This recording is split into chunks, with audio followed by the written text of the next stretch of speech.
우리가 살아가는 이 세상은 지금 노아의 때처럼 죄악이 관영한 세상입니다. 이 코로나 팬데믹으로 신앙생활하기 정말 어려워진 이런 세대 가운데 우리가 살아가고 있습니다. 역시 2022년도도 이 팬데믹 가운데, 특별히 이 변이 바이러스로 인해서 더 정말 예배드리기 어려운 이런 상황 가운데 이제 새해를 맞이하였습니다. 그러나 노아처럼 은혜를 받으면, 은혜 충만하면 하나님께서 꿈을 주시고 그 꿈을 이루어 주시는 놀라운 역사를 이루어 주실 줄로 믿습니다. 사랑하는 성도 여러분, 정말 이 새해를 맞이해서 우리가 가져야 될 꿈이, 오늘 이 말씀을 통해서 다시 한번 하나님께서 주시는 이 꿈을 꾸게 된다면 이런 어려운 상황 가운데서도 하나님 앞에 위대하게 쓰임받게 될 줄로 믿습니다. 노아는 어떻게 하나님께서 주신 이 놀라운 꿈을 받게 되었을까? 어떻게 노아는 이렇게 땅끝까지 정말 하나님의 복을 나눌 수 있는 이 축복의 통로로 쓰임을 받을 수 있었을까? 오늘 이 말씀은 이렇게 팬데믹으로 힘들고 어려운 가운데 신앙생활하는 우리들, 정말 이런 이 환난의 때에 새해를 맞이하는 우리들에게 너무나 중요한 말씀입니다. 이 노아의 시대에 하나님이 홍수로 심판할 수밖에 없는 그렇게 죄악이 관영한 시대에도 노아가 은혜를 받았다면 우리도 노아처럼 은혜를 받아야 될 줄로 믿습니다. 노아가 하나님의 이런 엄청난 꿈을 받고 성취한 열쇠는 무엇일까 하는 겁니다. 오늘 이 말씀을 통해서 저와 여러분은 노아처럼 하나님의 은혜 가운데 하나님이 주시는 꿈을 꾸고 이루는, 그리고 땅끝까지 주인공이 되시길 예수 이름으로 축원합니다. 그 첫째는 노아는 죄악의 시대에 하나님과 동행하였다는 것입니다. 여러분, 노아가 하나님의 은혜를 입게 된 데는 그만한 이유가 있어요. 하나님이 기뻐하실 만한 점이 분명히 있었습니다. 여러분, 은혜 받는 사람은 은혜 받을 그 이유가 있는 것처럼 그렇게 죄악이 관영한 세상 가운데서도 이 노아는 은혜를 받을 만한, 하나님이 기뻐하시는 그런 부분이 있었습니다. 창세기 6장 9절에 보면 노아에 대해서 이렇게 소개하고 있습니다. 노아의 사적은 이러하니라. 노아는 의인이요 당세에 완전한 자라. 그가 하나님과 동행하였으며. 노아는 의인이라고 소개하고 있습니다. 창세기 7장 1절에 보면 여호와께서 노아에게 이르시되 너와 네 온 집은 방주로 들어가라.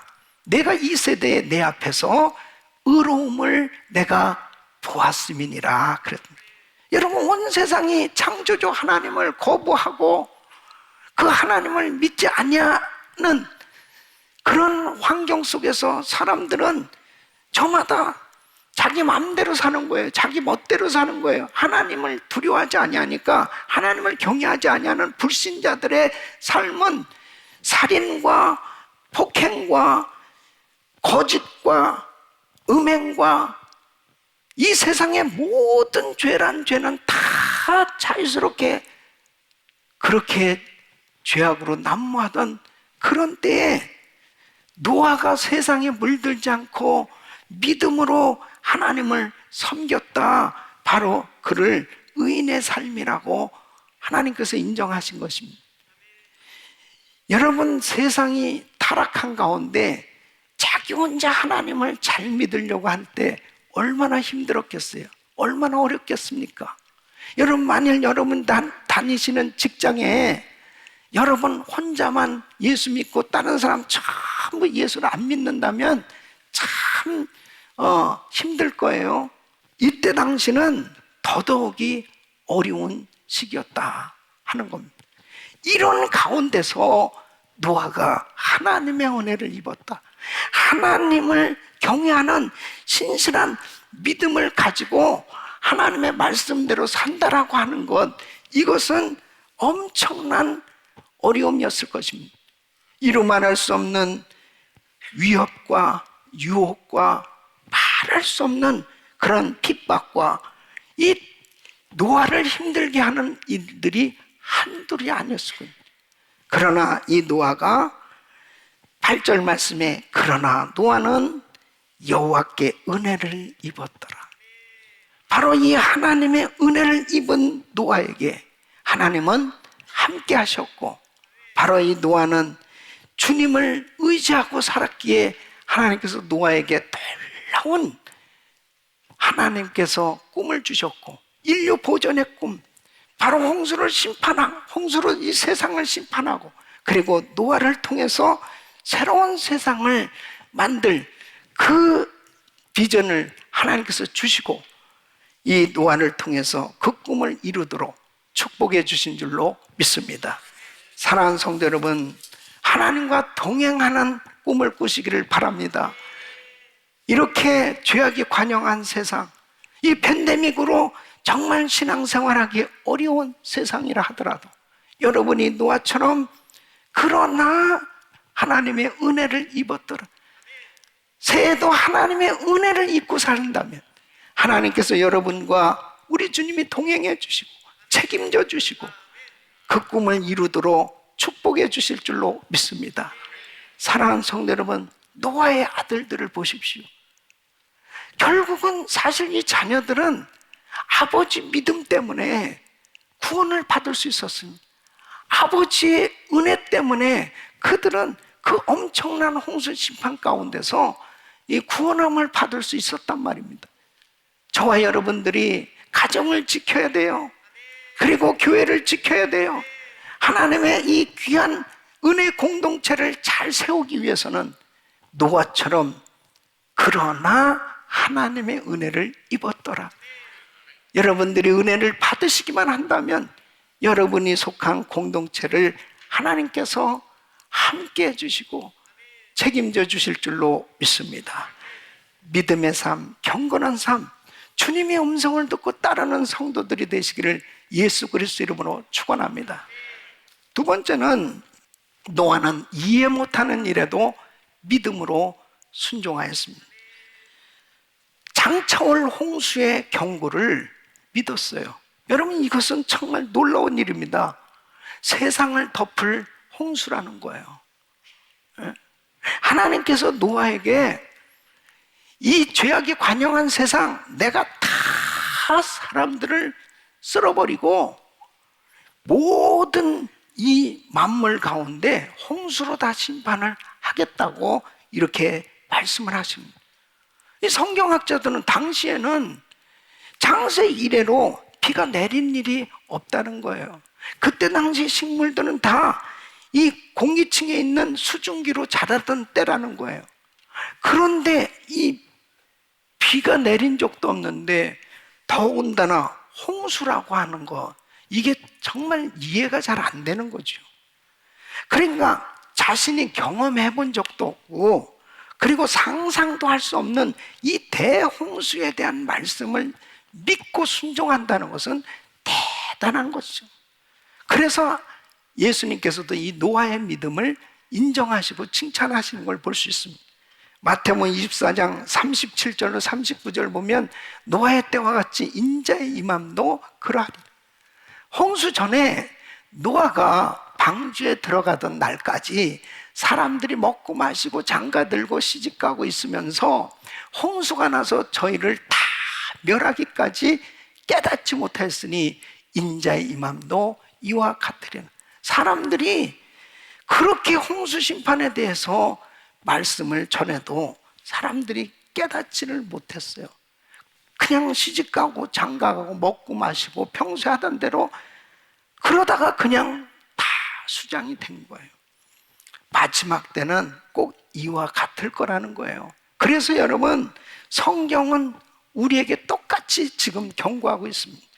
베드로후서 3장 10절 말씀 보면 그러나 주의 날이 도적같이 오리니 그날에는 하늘이 큰 소리로 떠나가고 체질이 뜨거운 불에 풀어지고 땅과 그 중에 있는 모든 일이 드러나리로다.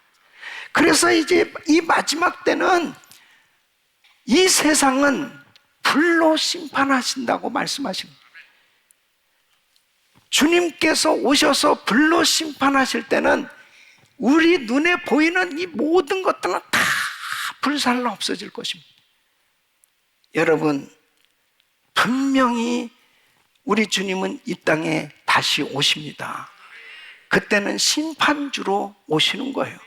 그래서 이 세상 믿지 아니하는 모든 사람들은 전부 불심판을 다 받게 될 거예요. 그래서 요한계시록에 보면 이 공중 재림과 지상 재림 사이에 이제 예수님의 재림 전에 무서운 이 7년 대환란이 있을 것을 말씀하시는데, 이 일곱 인, 일곱 나팔, 일곱 대접 심판을 통해서 이 세상은 철저히 다 파괴된다고 성경은 말씀하고 있습니다. 이 세상의 심판을 앞두고 우리는 어떻게 살아야 되겠습니까? 예수님의 재림을 믿어야 될 줄로 믿습니다. 그래서 베드로후서 3장 11절로 14절 보면 이 모든 것이 이렇게 풀어지니 너희가 어떤 사람이 되어야 마땅하냐, 거룩한 행실과 경건함으로 하나님의 날이 임하기를 바라보고 간절히 사모하라. 그날에 하늘이 불에 타서 풀어지고 체질이 뜨거운 불에 녹아지려니와 우리는 그의 약속대로 의에 거하는 바 새하늘과 새 땅을 바라보도다. 그러므로 사랑하는 형제들아, 너희가 이것을 바라보나니 주 앞에서 점도 없고 흠도 없이 평강 가운데 나타나기를 힘쓰라. 사랑하는 성도 여러분, 우리는 이 환난과 이 시험 가운데, 특별히 이 코로나 팬데믹이 계속 장기화되어지고 이 죄악된 이 세상 가운데서도 끝까지 하나님의 말씀이 때로는 이해가 안 돼도, 때로는 정말 힘들고 어렵다 할지라도 끝까지 믿음으로 순종함으로 승리하시기를 축원합니다. 두 번째는 방주 건주에 대한 말씀에 순종하는 걸 볼 수 있습니다. 하나님께서 노아에게 방주를 만들라고 말씀하시면서 이 방주에 대해서 자세한 설계도를 말씀하셨습니다. 그래서 창세기 6장 15절로 16절 보면 그 방주의 제도는 이러하니라. 장이 300규빗, 광이 50규빗, 고가 30규빗이며 거기 창을 내되 위에서부터 한 규빗을 내고 그문은 옆으로 내고 상중하 3층으로 할지는, 이 3층으로 만들었는데 이 미터로 바꿔보면 길이가 135m, 폭이 22.5m, 그리고 높이가 13.5m, 지금의 이 축구장만한 그런 거대한 크기의 방주를 만드는 거예요. 그러면 그렇게 엄청난 배를 만든다고 하면 이 복잡한 설계도, 또 많은 자재들, 또 전문 인력이 필요하고 또 엄청난 비용이 들 수밖에 없는 정말 대단한 작업이었단 말이에요. 이것을 노아가 정말 앞장서서 일을 한다라고 하는, 정말 대단한 일이다 하는 거죠. 그럼 얼마나 오랫동안 이 배를 지었냐? 이 성경학자들은 주로 120년 정도 걸렸을 것이다.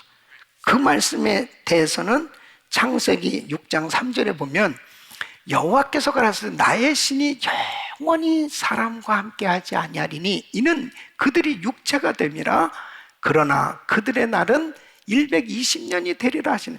그러니까 노아가 이 말씀을 받고, 이 경고의 말씀을 받고 이제 말씀이 주어진 이후 120년 후에 심판이 올 것이다 라고 하는 이 말씀이라면 결국 120년 동안 이 방주를 짓는다는 거, 이것은 엄청난 작업이었습니다. 가장 힘든 게 뭐겠어요? 사람들이 물어보는 거 아니겠습니까? 어떻게 지금 그런 생각을 했느냐? 노아, 당신 지금 뭐 하고 있는 거야? 지금 방주를 만들고 있지. 그 방주는 왜 만드는 거야? 하나님이 이 죄악된 세상을 심판하신대. 그래서 홍수로 심판하신대.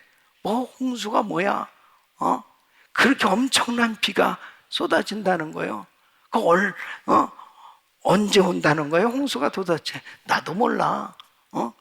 얼만큼 홍수가 그렇게 크게 온다는 거야? 나도 몰라. 이 사람 진짜 미친 사람 아니에요? 정신 나간 사람 아니에요? 아니 어떻게 이런 일을 할 수 있어? 뭐 비난을 받고 조롱을 당하고 뭐 핍박을 당하고 가장 소리를 다 들었지 않겠냐 이거요. 그러니까 정말 이렇게 하나님의 이 꿈을 이루기 위해서는 참 때로는 고난을 당할 수밖에 없고, 무릇 경건하게 살고자 하는 자는 핍박을 받으리라, 그 말씀한 대로 참 말할 수 없는 그런 어려움을, 시험을 당할 수도 있어요. 그러나 여러분, 고난 가운데서 포기하지 않고 순종할 때 그 꿈은 이루어지는 것입니다. 우리가 하나님의 말씀대로 순종하려고 할 때 정말 어려운 일들이 생겨요. 뜻하지 않은 시험이 와요. 그래도 중요한 것은 하나님의 음성을 듣고 그 하나님의 말씀이라면 그 말씀을 끝까지 붙들고 믿음으로 나가야 되는 것입니다. 포기하지 마야 되는 거예요. 돌아서면 안 되는 거예요. 그 비전을 그대로 붙들고 믿음으로 순종하고 나갈 때 하나님께서 책임져 주신 줄로 믿습니다. 우리 교회가 선교하는 교회가 될 수 있었던 것은, 우리 원로 목사님, 우리 김광식 목사님께서 교회를 개척하실 때 하나님께서 기뻐하시는 교회, 하나님의 뜻이 교회를 세워주는 궁극적인 목적은 바로 복음을 전하는 것, 선교다. 그래서 교회 예산의 50%를 선교비로 그렇게 책정을 한 것입니다. 여러분, 교회 예산을 50%를 선교로 하려면요, 교회의 경상은 너무너무 힘들 수밖에 없습니다. 너무너무 어려운 거예요. 뭐 이민교회, 정말 작은 교회가 그 엄청난 선교 사역을 하려고 할 때는 정말 감당이 안 되는 거죠. 어떤 때는 50%, 60%막 그렇게 선교비로 드려져야 됐습니다. 실제로 이제 구소련이 무너지고 이제 구소련 선교가 막 이루어질 때 이 소련 선교 합창단을 만들어서 이 선교 합창단이 한번 이 순회 공연을 하고 집회를 하려면 적어도 2, 30만 불, 어떤 40만 불까지 들어가야 되는 것입니다. 그 작은 이민교회로서 감당이 되겠습니까? 또 그 모스크바 신학교가 세워져서 한 달에 거의 5만 불 이상씩 계속해서 그 주의 종들을 양성하는 일을 위해서 해야 됩니다. 그러면 그 주에 들어온 헌금 전체가 그 달에 들어온 헌금이 전체 선교비로 쓰여질 때도 있단 말이에요. 그러니까 교역자들이 사례비도 제대로 못 받고 교회에 할 수 있는 일들이 거의 제한을 받는, 그렇게 꼭 해야 되나? 비난을 받을 수밖에 없는 그런 일이죠. 또 94년도 모스크바 페스티벌 열렸을 때 이 전세기를 3대를 렌트해가지고 비행기를 말해요. 그래서 미국에서 2대, 한국에서 1대, 완전히 정신 나간 거예요. 아니 어떻게 그런 일을 할 수 있냐고. 비난을 받을 수밖에 없니. 저러다가 교회 망하는 거 아니야? 조롱을 당하고 비난을 당할 수밖에 없니. 근데 여러분 보십시오. 지금은 돈이 아무리 많아도 94년 모스크바 페스티벌 같은 그런 집회를 할 수가 없어요. 돈이 아무리 많아도 그 구소련적에 지금 그렇게 교회를 세워 선교하기가 어렵지 않습니다. 때가 있는 것입니다, 여러분. 때가 있는 거예요. 예? 주님께서 바로 세계 선교의 꿈, 세계 선교 마무리에 대한 비전, 그 꿈은 하나님께로부터 온 것이라면 아무리 힘들고 어려도 믿음으로 순종하고 그 말씀에 순종하고 나갔더니 하나님께서 이 성전도 건축하게 해주시고 미전도 종족지에 7,000개 센터 교회를 세울 수 있도록 비전을 더 크게 주시고 교회를 더 부흥시켜 주시고 팬데믹 가운데서도 세계 선교 감당할 수 있도록 우리 교회를 축복하고 계신 줄로 믿습니다. 하나님께 영광입니다. 하나님은 살아 계십니다. 하나님 말씀에 지금도 방주를 짓는 것 같은 사역은 계속되고 있는 거예요. 여러분, 노아의 경우 얼마나 힘들었겠습니까? 어려웠겠습니까? 누가 알아주겠습니까? 누가 인정해 주겠어요? 실제적으로 노아의 가족만 방주에 들어갔다니까요. 그러니까 모든 사람들이 노아를 정신 나간 사람으로 본 거예요. 미쳤다고 본 거예요. 잘못됐다고 본 거예요. 그러나 중요한 것은 바로 하나님의 말씀이냐가 중요한 것입니다. 세상 사람들이 날 안 알아준다 하더라도, 몰라준다 하더라도, 미쳤다고 하더라도 하나님의 말씀은 그대로 이루어지는 것입니다. 예수님은 재림하십니다. 주님 앞에 내가 어떤 모습으로 설 것이냐는 것입니다. 사랑하는 성도 여러분, 세상과 타협하지 마세요. 아무리 두려워도, 아무리 나에게 핍박이 오고 아무리 어려움이 온다 하더라도 결단코 믿음을 잃어버리면 안 돼요. 하나님 앞에 꿈을 가졌다면 끝까지 인내하면서 믿음으로 순종하고 나가시길 축원합니다. 세 번째는 죄악이 관영한 세상에도 불구하고 노아는 의를 전파했습니다. 베드로후서 2장 5절에는 노아에 대해서 이렇게 소개하고 있습니다. 옛 세상을 용서치 아니하시고 오직 의를 전파하는 노아와 그 7 식구를 보존하시고 경건치 아니한 자들의 세상에 홍수를 내리셨으며 그랬습니다. 여러분, 이 노아에 대해서 오직 의를 전파하는 이 의에 대해서 원어로 보면 하나님의 뜻을 성실하게 전했다는 거예요. 그러니까 의를 전파했다는 것은 그 하나님의 뜻이 뭐예요? 바로 홍수로 이 세상을 심판하신다. 그래서 방주를 준비하라. 하나님이 명하신 이 방주를 건축하고 이 다가오는 이 심판을 준비하라는 거예요. 그 심판에 대비하라는 거예요. 노아는 자기만 거룩하게 살려고 애쓴 사람이 아니에요. 바로 세상 죄인들을 향해서 회개할 것을 촉구하면서 그렇게 의를 전파했던 사람이었습니다. 그러니까 바로 노아가 이렇게 엄청난 방주를 준비하면서 말할 수 없는 핍박과 시험과 어려움을 겪으면서 그 가운데서 복음을 전하는 일은 더더욱 힘들었을 것입니다. 사람들이 받아들이지 않을 때 그것만큼 힘든 일이 어디 있겠습니까?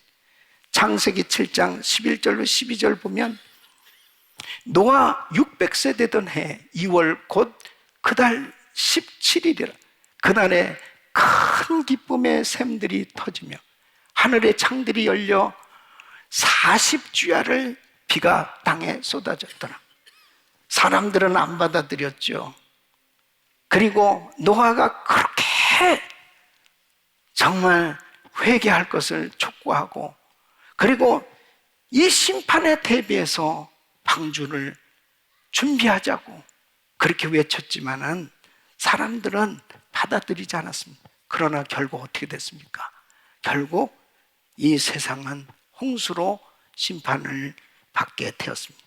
그 홍수로 세상이 150일간 물에 잠겼습니다.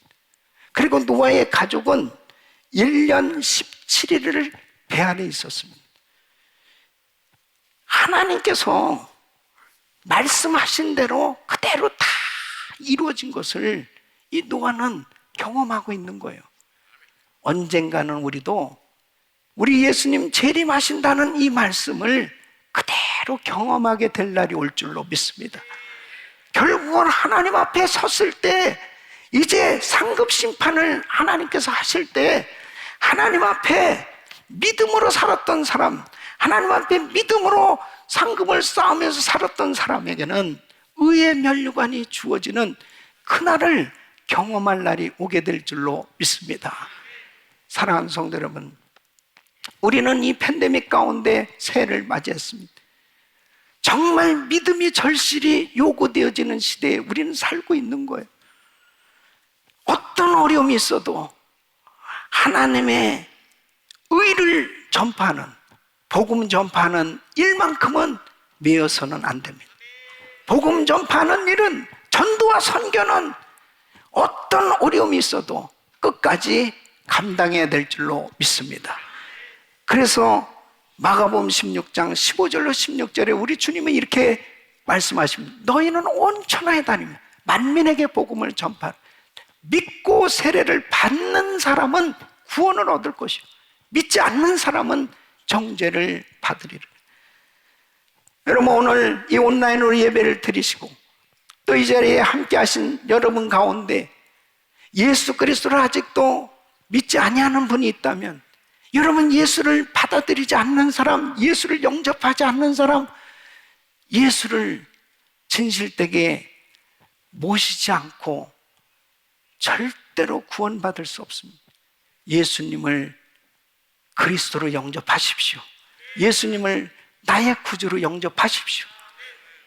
하나님께서 그 십자가의 보혈로 여러분의 죄를 씻어주시고 구원해 주실 줄로 믿습니다. 이렇게 말씀을 증거하는 것은 바로 주의 음성으로 들으셔야 됩니다.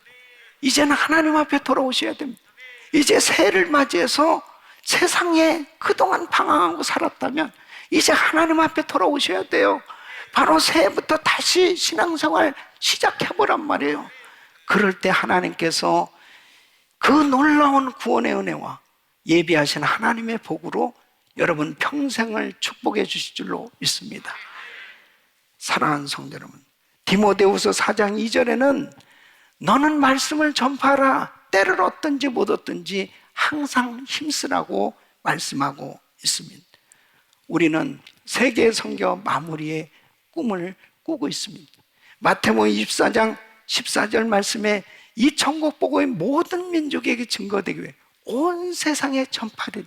그제야 끝이 오리라. 이제 미전도 종족 지역에 예수 소리 한 번도 듣지 못하고 죽어가는 미전도 종족 지역에 복음이 다 전해지면 우리 예수님 다시 오시겠다고 말씀하십니다. 죄악에 관영한 이 세상 가운데 우리가 더더욱 힘써야 될 것은 전도와 선교인 줄로 믿습니다.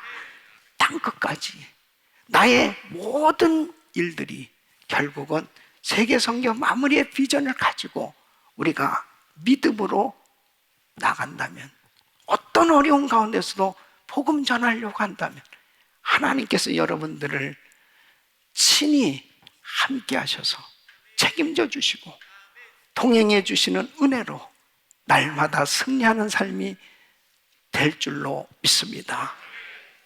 노아처럼 하나님 앞에 죄악이 관영한 세상 가운데서도 믿음으로 살려고 하나님의 은혜를 입고 산 그 삶 가운데 꿈을 주셨던 것처럼 우리도 힘들고 어려운 환경이지만 믿음으로 하나님의 은혜 가운데 주님 말씀에 순종하고 살아갈 때 우리 주님께서 꿈을 꾸고 이루는, 그리고 땅끝까지의 주인공으로 세워주실 줄로 믿습니다. 이런 은혜가 우리 모든 성도님들에게 임하기를 예수 그리스도 이름으로 축원합니다.